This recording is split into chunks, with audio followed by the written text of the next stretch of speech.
While Europe was busily engaged in internal strife in the early 17th century, bands of seasoned pirates from North Africa used this opportunity to set sail under an Islamic flag on a long voyage into the North Atlantic. Sailing past the coasts of Western Europe, they headed for the islands of Ireland, the Faroese, and Iceland. This is the extreme point reached in the Islamic expansion into Europe.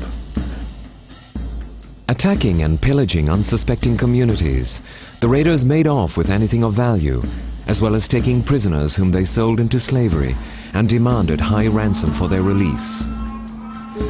Many of the captives were converted to Islam, but a fair number would in time regain their freedom and manage after great hardship to find their way back to their homelands. This is called the maritime jihad.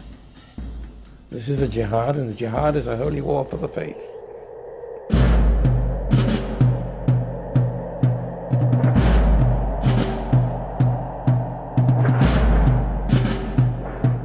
This is a highly political story, but it is also a personal one, of individuals whose names we know. We have no pictures of most of them, so we must borrow their faces from the rich gallery of 17th century portraits.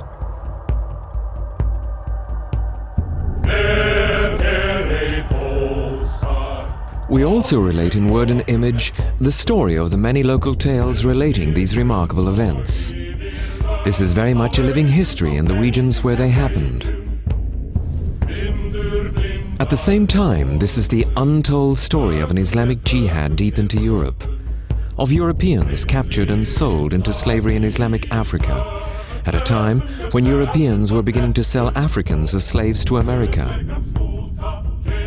We listen to the accounts of local people, and we dig deep in the archives so as to unravel an incredible but true story which has never fully been told before.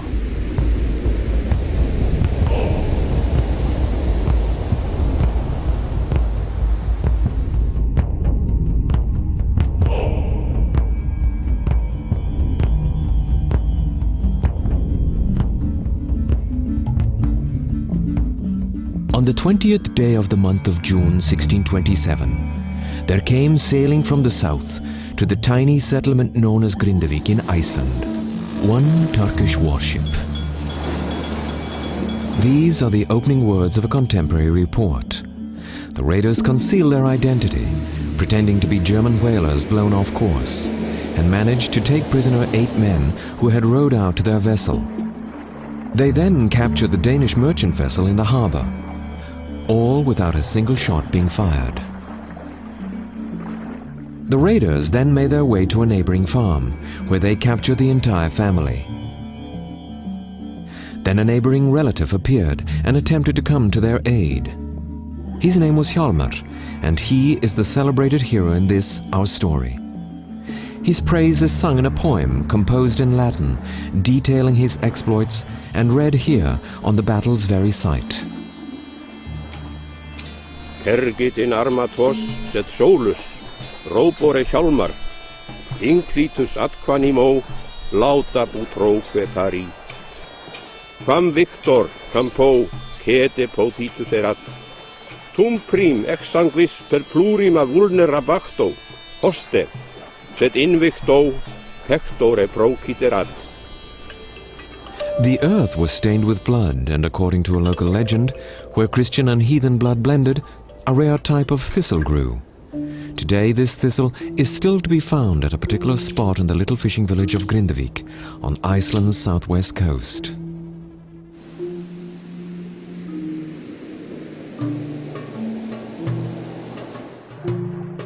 With the booty from Grindavik, the raiders now headed for Bessastaðir, the seat of power in Iceland. Today it is the presidential residence, but in 1627 it was home to the Danish Governor-General. At this time, Iceland was ruled by the Danish king. The country's official emblem was an unusual but yet appropriate combination of a fish and a royal crown. At Bessastaðir there was practically no defense, except for a light cannon or two, so the governor ordered nearby merchant ships to immediately join him. He then improvised a defense wall made of stockfish and covered with turf. He and his party rode out in saddles with brass inlays, pikes in their hands. As the sun reflected off their saddles, they had the appearance of a whole army of defenders. Cannon fire was exchanged, and during the clash, one of the raiding ships ran aground on a skerry. Some Icelanders now considered this to be an opportune moment to attack the raiders and free the captives. Til að gera áhlaup hér að sönduðu skipi þarf að manna opna árabáta og róa nokkur 100 metra gegn skothríð og ólíklegt að nokkur maður kæmist þangað lifandi. Svo jafnvel nú á dögum með allan þann útbúnað sem víkingasveitir hafi verið að búa ekki útlit fyrir að hægt hefði verið að gera neitt til að frelsa þessa fanga. And so the captives were not freed. But the situation did force the Turks to turn tail and disappear.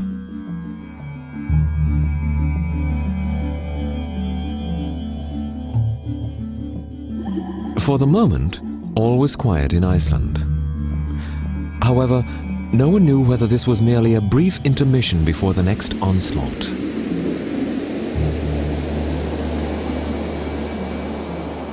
On Thursday, July the 6th, people at a trading station on the eastern coast of Iceland were totally unsuspecting when early in the morning a mysterious ship dropped anchor in the bay.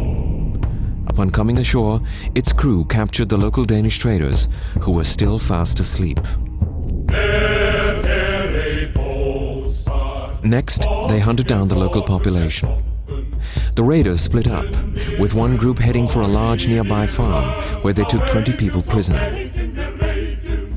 Another group went to the vicarage, capturing the minister, his wife, and 9 others. They herded these people all the way to the inner end of the fjord, where they left those who could go no further, bound hand and foot, and drove the others out along the northern shore. Several bands of raiders moved from one farm to another, taking people from each in turn, householders, children, farmhands and beggars, and killing the old and infirm. Ópin ráku höfnum að, höfðu þá drepið 9, til hafs úr byggðum hröktu á stað, 100 fólks og 10.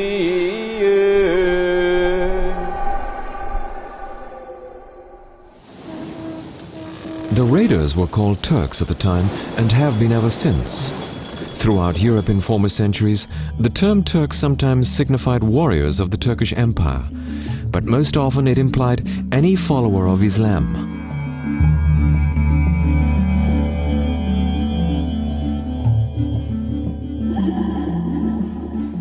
Ja, in der frühen Neuzeit hat man natürlich keineswegs nationale Kategorien, wie sie dann im 19. Jahrhundert oder im 20. Jahrhundert auftauchen, mit so einem Wort wie Türken verbunden, sondern Türke war alles, was aus dem Orient kam.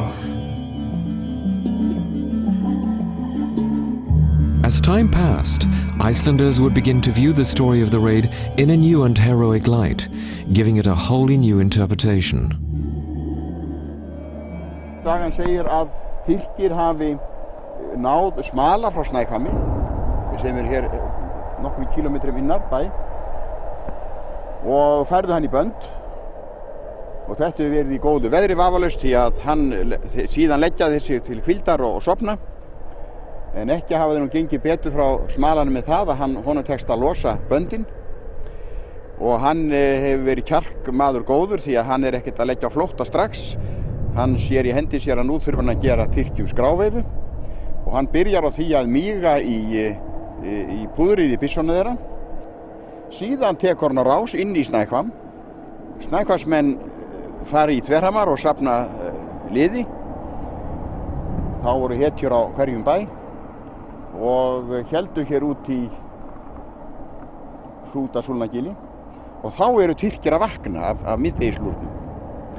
Grípa þegar til byssanna en þær virka ekki.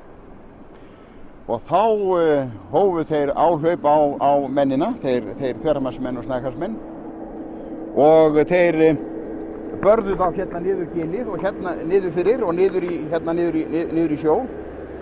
Og einhverju muni hafa spýtt rauðu á þeirri leið. Og síðan áfram sem leið liggur út af klöppinni sem gengur lengst hér út í sjóinn, svona í miðjunni. Og þar lömdu þeir þá síðustu niður og drektu þeir þar út af klöppinni. Og hún heitir síðan Kirkjaklöpp. Nevertheless, fear and suspicion of the Turk would linger on right up to the 20th century. Amma mín sagði okkur oft sögur svona af Tyrkjónum og var alltaf greinilega hrædd við þá eða hrædd að þetta gerðist aftur. Og einhvern veginn höfum við 2 elstu systkinin drukkið þetta í okkur og rætt það mikið hvernig við ætlum að forða okkur ef eitthvað gerðist eða einhverju kæmur sem þá ætlum við að hlaupa heima frá bænum. Svo ætlum við leiður við værum horfin inn fyrir brúnina, hlaupa ofan eftir klettinum, ofan á fossáni, stökka ofan í hér, fram af svona auðvitað það mannhæða háum stalli og stjórn okkur þar inn í hellir sem sömu megin og þar skapði ekki nokkrum að fundið okkur, hvorki sér för eftir okkur eða við bara, Tyrkirnir hefur haldið við hefum bara drekkt okkur í ánni því að þetta í ljótu og svona strömþungu gili. The children of the 20th century can manage to escape in their game. But in 1627, the children of the East Fjords with their parents were taken hostage on board pirates' vessels. Nor had their captors, multinational followers of Allah, had their fill. Rather, they now headed for still richer pickings, the Westman Islands off the south coast of Iceland. Small, isolated islands had always been a favorite target of pirates. The landscape of the Westman Islands harbors many memories. The dramatic and violent events experienced by the island's small community, those fateful summer days in 1627, remain a vivid memory. Each spring, local children make a study trip of the main island to learn the details of the raid and recreate them in pictures. Here, overlooking the traditional sea entrance into the harbour of the Westman Islands, the Danes built a small battlement, complete with cannon. Today, children scamper about while they learn of their forefathers' preparations and fears during the summer of 1627. News of the raids had already reached the island community. The cannon and the fort were put at the ready. People prepared to flee, some of them to caves in the cliffs used to dry and store fish. No suspicious vessels were sighted on the horizon, and peace soon returned to the islands. But was it merely a calm before the storm? Later, people with second sight would claim to have seen portents of what was to come. Modern children can imagine what they looked like. On Monday, July the 16th, 3 ships were sighted east of the islands, making but slow progress in the calm weather. Were they perhaps Danish, sent to defend them? The ships, however, were not Danish. Their crews avoided sailing within range of the cannons, but instead made land at an unexpected spot no one had ever attempted before. The children survey another side from the story. It was here the attackers poured onto the shore on the evening of July the 16th, 1627. The raiders split up into 3 groups, charging forward with war cries and red banners flying. The largest group headed straight for the so-called Danish houses, the center of the settlement. Here they held their prisoners. The local church was pillaged and desecrated. In the blood-soaked trail left by Allah's warriors in the Westman Islands, there is one story of mercy extended. In this residential district in the Westman Islands, there is a large rock which is said to be blessed. A pregnant woman fleeing from the raiders could go no further. Exhausted, she lay down in the shelter of the rock to give birth. When a raider came upon her, instead of harming her, he would place his cape over her. One of the 2 Lutheran ministers on the island was a composer of psalms, which are still sung in Icelandic churches today. He fled with his household to a cave, where he read them consolation from the Bible.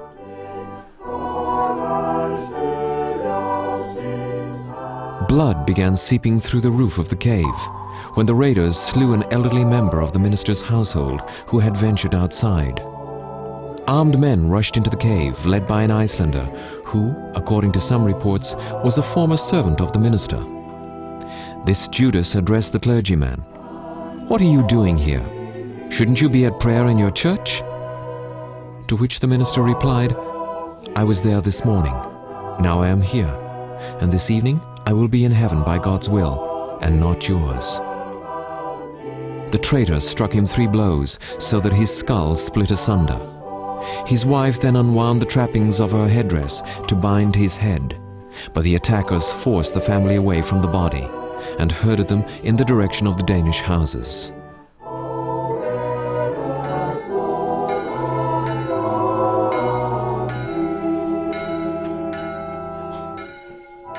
The minister was deemed a martyr after these events.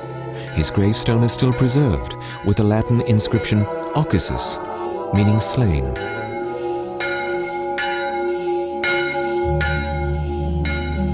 On Thursday, July the 19th, 1627, the soldiers hauled anchor and set sail, firing their cannons in celebration of a successful raid.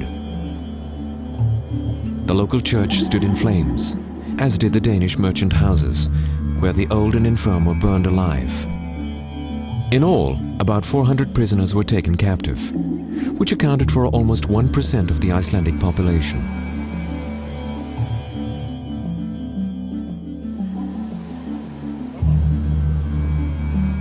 Two years pass, and peace has returned to the North Atlantic. Then, in 1629, the raiders make the long voyage northwards yet again, this time in order to attack another island of the Danish monarchy, the Faroe Islands.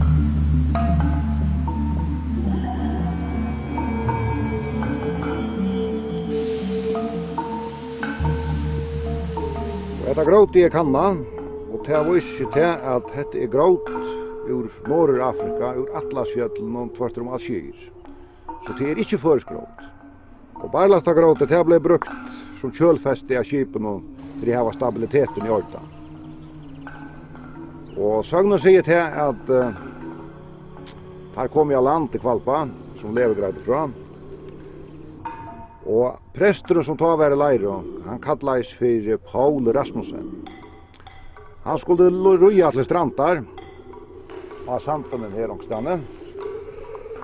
Og han hei så en lilla son vi som var 20 år gammal. Og han ser en av oss her arabarne litt knæ og bia, og han får flenna. Og han er bia helst til han vil Mohammeds mævor. Og tar ville så teka dronjen, men papen var kvikk og presteren tog han opp på hesten og så var stavin. Han ble så eltor inne i jøgna dalen her. Og papen som var hesti, han var sånn nega undan, han fikk så krokva dronjen i mittel tvær steinar. Men han hei en reian kappa her, og han ripa igjen av her. Og helt så fram. Men ein av turkene finner et her klæje. Klæje og ikke, og kjemur for boi her som dronkeren ligger krokva over. Og han heldur sjåvande til papasøyn. Og råpar av papasøyn som han heldur i papasøyn, om at teka ikke vei, men jo den turkje. Og tar togus og dronk.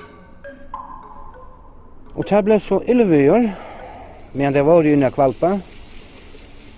Og så sier søgnen at 2 av skipene får land her til venstre, som går opp under hundajog. Og andre søgnen sier at Anna av 2 må får her. 300 manns skulle så dodja. Og her skulle litt grunner her omanfor jokken, som vi kallar Gjørasont. Og ta jeg var over det hvordan for en fjørde, og trus var en sjøen. Ta så man tydelig disse hedjene, tykkvene som må si, som åker råpa, enten det er for torskagravene. Prestasonen, han var en av dem som gikk bortor døye ta i skipene for land. Og søgnen sier til at munneren var skåren atter og øyrene var skåren av dronjen. Men papi han ble så ører i høtten til svekker. Og han var så bare prester i Kvalpa 1 år etter alt. Og i 1630 måtte jeg legge fra seg som prest. The raiders' booty included over 30 captives, women and children exclusively, as well as sheep and other valuables. 6 men lay dead in their wake.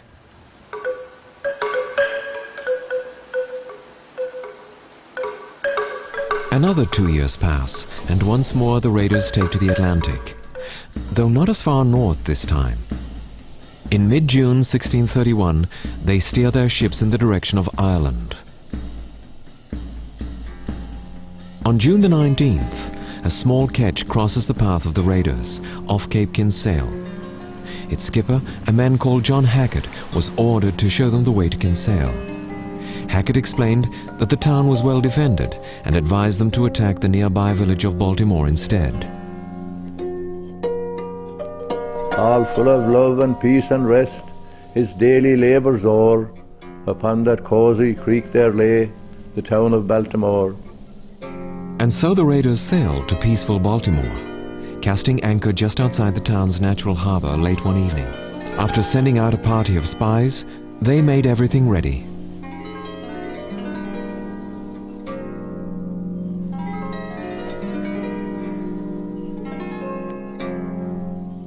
And the yell of Allah breaks above the prayer and shriek and roar. Oh, blessed God, the Algerine is Lord of Baltimore. To commemorate the sack of Baltimore, the town's children reenacted the event one summer night.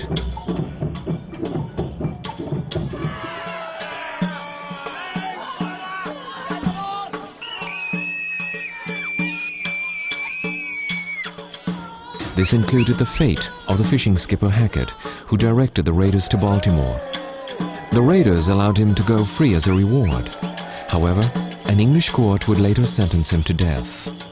The image of the sack of Baltimore was very much influenced by a 19th century romantic poem written by one of the great leaders of Irish nationalism, Thomas Davis.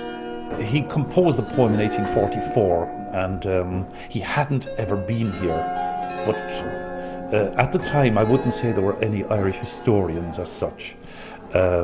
It is always an adage that the victors always write history, and the Irish weren't in that situation, not for another century. The approach was to try and restore the dignity and the vision of Ireland that Irish people would like to have of a nation. And so any time he came across a story, he would romanticize it and give us a noble setting.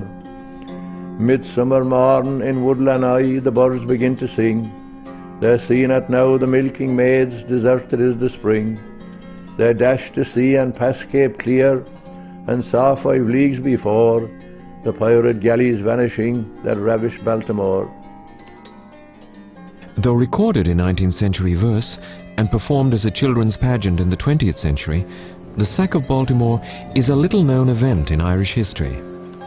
Rodan of yoga Harlan so Narahanik Algerians and so action and Fanak will chat talk the food na tira capum Tush Garhanig na Lochlanig agus na Sassanig agus Gaxais in a Gaheran near Wincheshala and Kudelit and Tier Ak Leduna Shiat. Skila and Anavio the Togo Misha Malaklia agus Nirvana Gamarialer Shaka de Garhanig and Sock and Kona and Unashiat. Tá Taktarna Timplan Coing and sa the Algiers is anamda agus sin in Kiador chwile éanrod Marialer nor chut Stachenson the vi fogra and falla Marialer agus the Curtis Kester Winton Harte agus sin in Kiador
on firmer ground as to the fate of the captured Icelanders. The most renowned among them being Guðríður Símonardóttir, immortalized in works of fiction and the visual arts.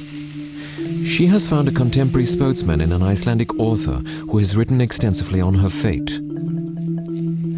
Hún var ambátt hjá Ali Day, það höfum við skýrar heimildir, hún segir það í sínu bréfi, í því bréfi sem hún ritaði.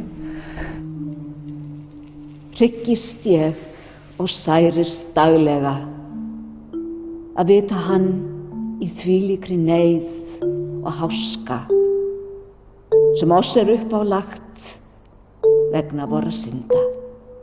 Hún staðföst í sinni kristni trú allan tíman, þarna í þessu landi múslimana.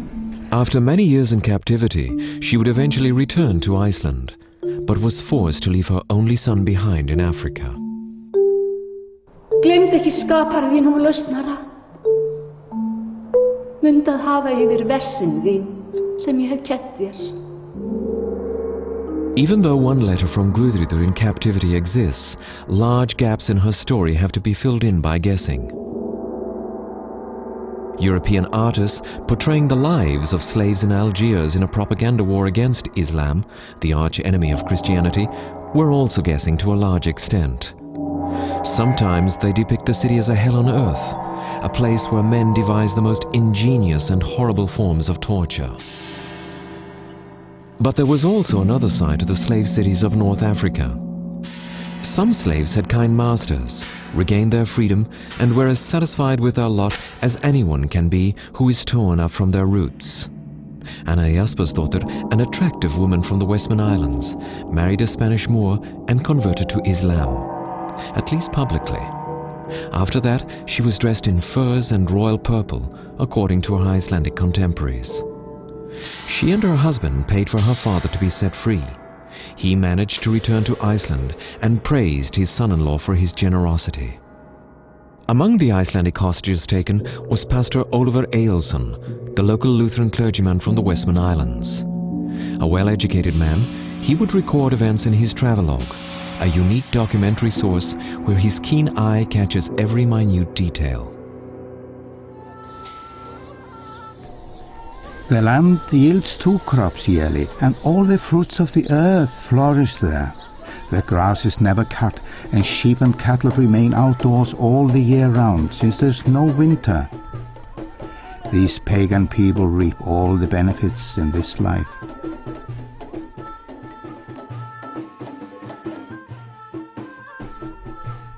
The town is very narrow at the upper end near the mountain, and very long and wide at the sea. The marketplace is a square built up of bricks, and the ground is paved with stones, which I understand is washed every day, as are the main houses, sometimes as much as 3 times a day. This marketplace is next to where the local king has his seat.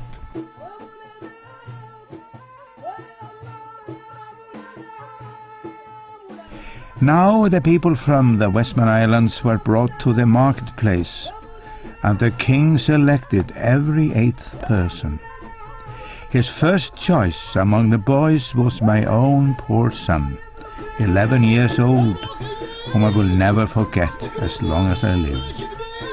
Then he said with great sadness, "Father, they can do with my body as they will, but my soul is forever the Lord's." After the Icelanders had been sold into slavery, Pastor Eyjolfsson was summoned before the city's authorities. He was instructed to make haste with the news to his king, Christian IV of Denmark and Iceland, and request that the monarch pay a ransom for the release of his subjects. With much pleading, he was allowed to bid farewell to his wife and 2 young children, before meeting with the city's rulers, who would grant him a letter of safe passage. He was then put on board a ship bound for Italy. After weathering stormy seas, they finally reached Livorno. Pastor Eyjolfsson, who had been a chained captive of both Turks and Moors, was no sooner a free man in this Christian city than he witnessed the very image of his own previous fate: shackled slaves. The irony, however, was that these were Moorish slaves taken prisoner by Christians. They were not of flesh and blood, but of bronze, newly placed on a pedestal when they caught the pastor's gaze. And there they are to this very day, strikingly real. No doubt they left a deep impression on Pastor Ailson. These lifelike figures were replicas of a Turk and his 3 sons who had wreaked great havoc on Christianity. In stature they were like giants. The town's duke had conquered them in battle and had had their figures cast in memory of his victory. His image stands over them sword in hand. Scripture tells us that bad fortune will befall the ungodly.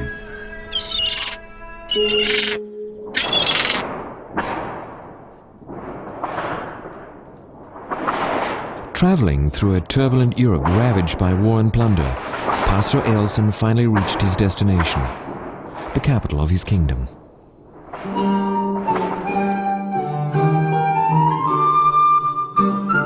On the 28th, I came to Copenhagen, and as soon as I got there, I was received as an angel of God. Danish merchants who traded with Iceland wined and dined Pastor Ailson for many weeks, and he would be guest of honor at numerous banquets hosted by Danish nobility and Icelanders.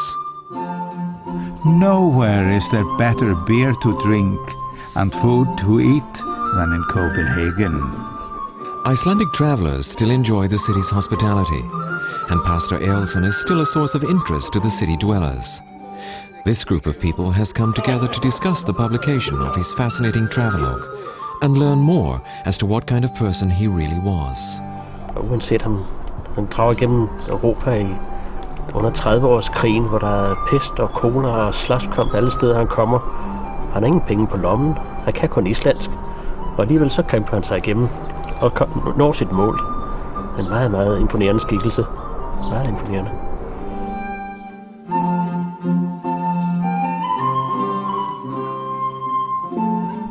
On the 8th of April, I got the opportunity to see His Most Gracious Majesty, the noble-born King Christian of Denmark and Norway, the 4th of that name.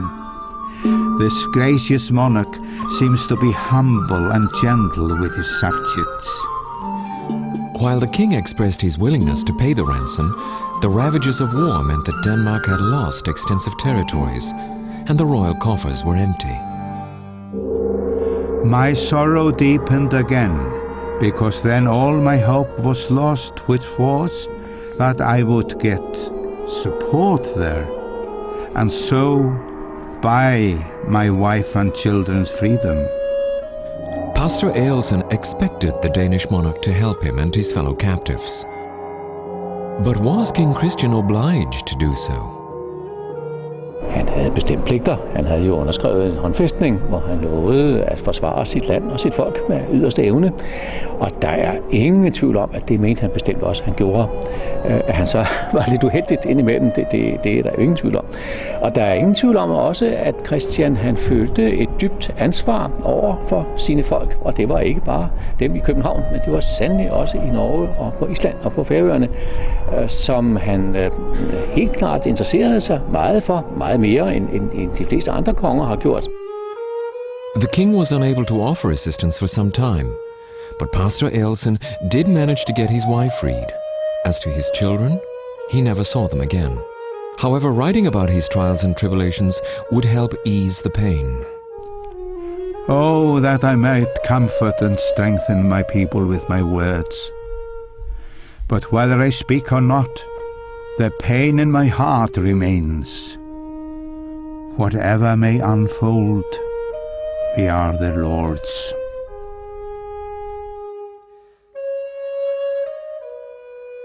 Danish subjects, church and monarch made a concerted effort to raise the ransom money needed to free the Icelandic captives, or at least those willing to accept this. The Faroese captives were not as lucky.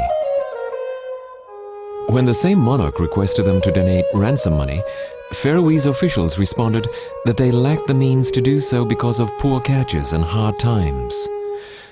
Nothing more was heard of the captured Faroese. The captives from Baltimore had even less hope. The English Admiralty would pay no ransom, no redemption money. They had set in stone no redemption. So the 100 people from Baltimore were left to their own devices. As to those deserted by their home governments, what opportunities do they have in the Islamic countries of North Africa? The whole of the commerce of the Barbary coast was based around skill. If you had skill, if you had intelligence, if you had drive, no matter where you came from, you could come from a small village in Croatia, a small village in Ireland, or a small village in Iceland. But if you had the drive and the vision, you could make it in a society that was open to change, as long as you accepted Islam. That was the only condition. We are going to follow one of these skillful Christian Europeans who cast the dice and transformed his life and indeed the lives of hundreds of others by renouncing Christianity and embracing Islam. He is specifically chosen because he is the leader of the raids on Iceland, the Faroe Islands and Ireland, the leader of the Atlantic Jihad, one Murat Rees. A Dutch sea captain has researched Rees's maritime career. And yes, the jihad leader was of Dutch origin. His original name, Jan Janse. Maar als je hier om je heen kijkt naar 17e eeuwse huizen, veel water, en als u achter me kijkt ook nog de zee, dan kunt u zich voorstellen dat Jan Janse in een omgeving zoals dit is grootgebracht en dat hij als kleine jongen en misschien zelfs als jonge man in dit soort omgevingen zijn eerste levensjaren sleet voordat hij naar zee ging. Our hero Jan Janse went to sea, where he is captured by Algerian pirates off Lanzarote in the Canaries. He has a wife and family in Holland, but in the city of Algiers his life is transformed. Jan Janse converts to Islam and is given a new name, Murat Rees. He is taught the pirate's trade by the best in the profession and soon makes a name for himself. Then he disappears, only to reappear suddenly a few years later in Morocco, to be precise in the city of Salé, from where there was growing pirate activity northwards into the Atlantic. Salé was a bustling city with Berbers plying their wares, European emissaries and merchants negotiating the release of slaves and selling cannons, Jews serving as merchants or local government officials. And then there were Moors, driven from Spain and hungry for revenge. In the city of Salé, Murat Rees rose to the position of King's Admiral, and in that capacity he conducted the raid on Iceland. Upon his return in August, while the captured Icelanders and Danes were being sold into slavery in the marketplace, he sat writing in his castle. He wrote officially to the Dutch government, apologizing for the capture of a Dutch vessel by one from Salé. The letter of February the 16th from your excellencies I received only yesterday, since I have been at sea. You speak of the breaches in the alliance between our governments. The captain of our vessel is not to blame, his crew having mutinied. I am heartily sorry for this disobeying of my orders, and I will do all in my power to benefit my fatherland, to respect and honor it, so long as I draw breath. I do not know how events will develop here in Salé, since the townspeople are in revolt against their king. As to what the future may hold, only God can say. Your entrusted friend, Murat Rees. But why did the raiders from North Africa venture forth on a voyage into the North Atlantic, a voyage taking months, when they could have continued their profitable raids along the coast of nearby Spain? Well, for one thing, Spain was no longer an easy prey. At considerable cost, Spain had now fortified its southern shores against attacks from North Africa. Pues tenemos aquí delante nuestra una de las cientos de torres vigía que a lo largo del siglo XVI y durante unos 70 años se hicieron construir para defender a los pueblos de la costa de constantes ataques que venían de la costa de África, de los piratas moriscos. And then there were more fundamental reasons why the Muslim corsairs would take to the Atlantic Ocean. The Barbary corsairs and other Muslim sea powers could only operate on a limited scale in the Mediterranean, in the Red Sea, in the Persian Gulf, the Indian Ocean. The Atlantic was beyond them. Until the beginning of the 17th century, when the rulers of England and of Holland, who had previously been at war with Spain, decided that the time had come to make peace. The Spaniards recognized the independence of the Netherlands and gave up hope of conquering England, and peace was established, with the result that the buccaneers and privateers who had flourished in the time of Queen Elizabeth of England and various rulers of the Netherlands suddenly found themselves out of a job. They were no longer heroes, they were pirates, and instead of being knighted, they were in danger of being hanged. So many of these decided that their profession was more important to them than their religion. Their profession, they professed piracy. So many of them went to North Africa, changed their religions, and instead of being Christian buccaneers, they became Muslim corsairs.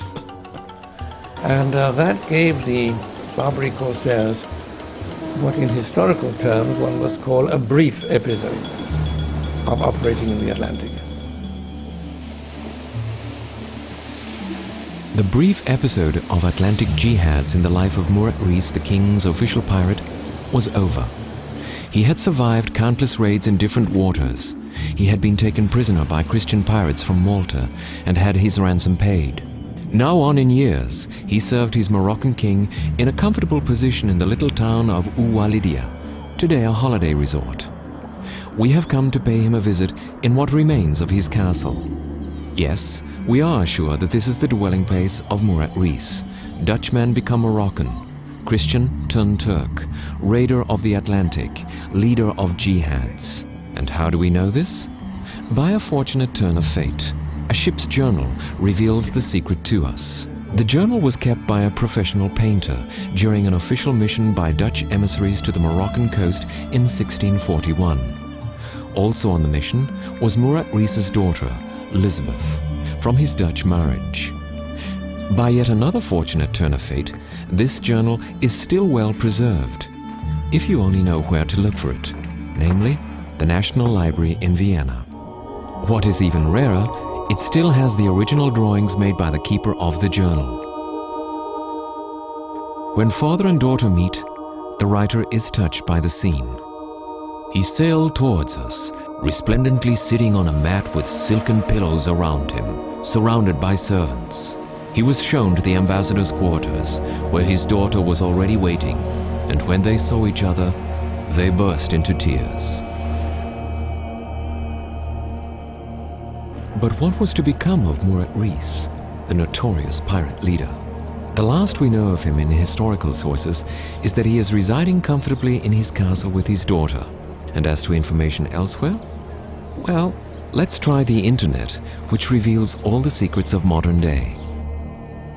Type in his Dutch name, Jan Jansen, add Turk.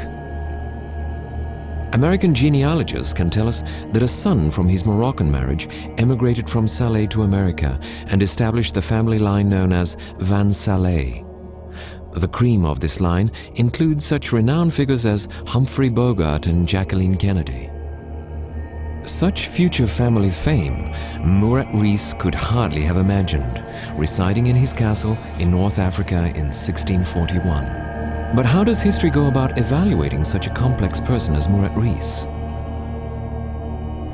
Ik denk dat ik u wel kan vertellen dat het zijn van kapitein op een kaperschip of op een piraat natuurlijk nog wat harder was dan op een gewoon schip. De mannen die daarop voeren, die waren natuurlijk niet van het zachtzinnigste soort en waren graag bereid om een nieuwe kapitein te nemen als die niet deugde of als die ze niet van voldoende pecunia kon voorzien.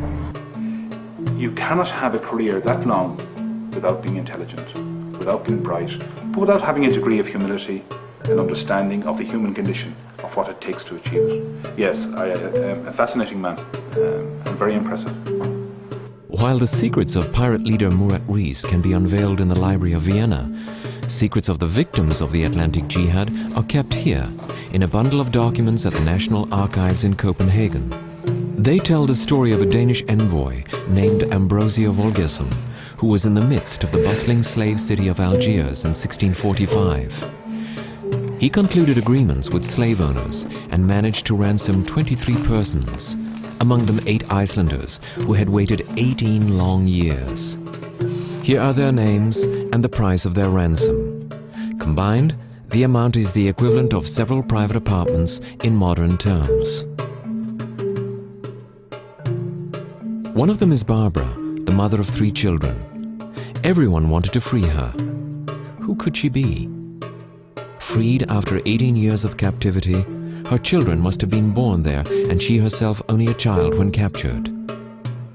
Still a Christian after all these years? And her children not converted to Islam as was usually the case? As to what happened to her and the group of captives, we only know that they managed to cross the Mediterranean and travel all the way to Copenhagen. After that, there is merely silence. But we do know quite a bit more as to the fate of Ambrosio Volgerson. So many ransom contracts had been concluded that there was not sufficient money to free all of them. Ambrosio had to borrow money. His loan collected interest, and until it was paid, he could not leave. He himself was held as security, together with several of his countrymen. Ambrosio Volgerson's trials and tribulations can be traced in letters written to his superior in Spain. He both despised and feared the Algerians, whom he generally referred to as dogs. He could not be ransomed himself because the king's coffers were empty after a new military defeat. Months passed and turned into years. His despair grew, and there were few options open to him. Should he flee, take his own life, or become a pirate himself? Could he have chosen a different course? Lived a comfortable life in Aalborg with a family in a house similar to this? Finally, the Danish king's Mediterranean mission is officially ended, leaving Volgerson behind in captivity, suffering and uncertain as to his fate. The tragedy of Ambrosio Volgerson would continue. For his entire life, he could only dream of an angel who would free his chains and lead him along God's path. Envoy Volgerson abandoned in a debtor's prison, captured villagers from the Faroes and Ireland, forgotten by their countrymen, a dark-skinned Moor chained to a pillar. Had the Saviour not suffered for these and others so sorely tried?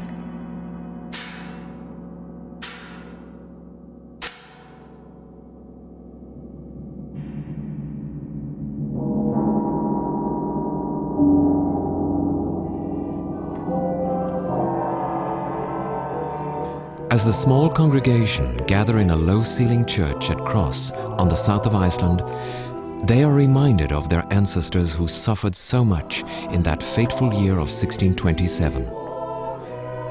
This altarpiece has been here for over 350 years. It was donated by Claus Eolsson, chronicler of the Turkish raid, and Niels Clemenson, merchant of the Westman Islands, who fared worst in the attacks. The little choir sings a psalm composed by the pastor who became a martyr in those never-to-be-forgotten raids on Iceland.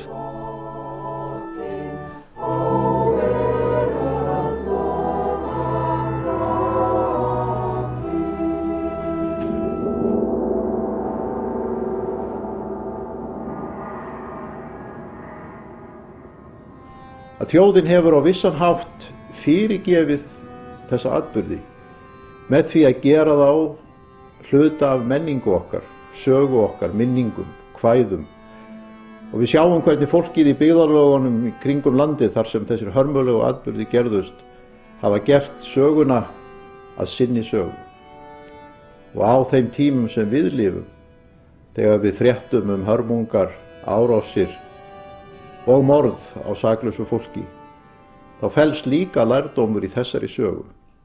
Að það ekki hefndin sem lausnin, Í henni ekki skjól, heldur það siðmenningin, það sem að felst í vitund þjóðanna, sem ein getur læknað þegar tímar líða, þau sár sem eru veitt.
Mejar undir skall breiðar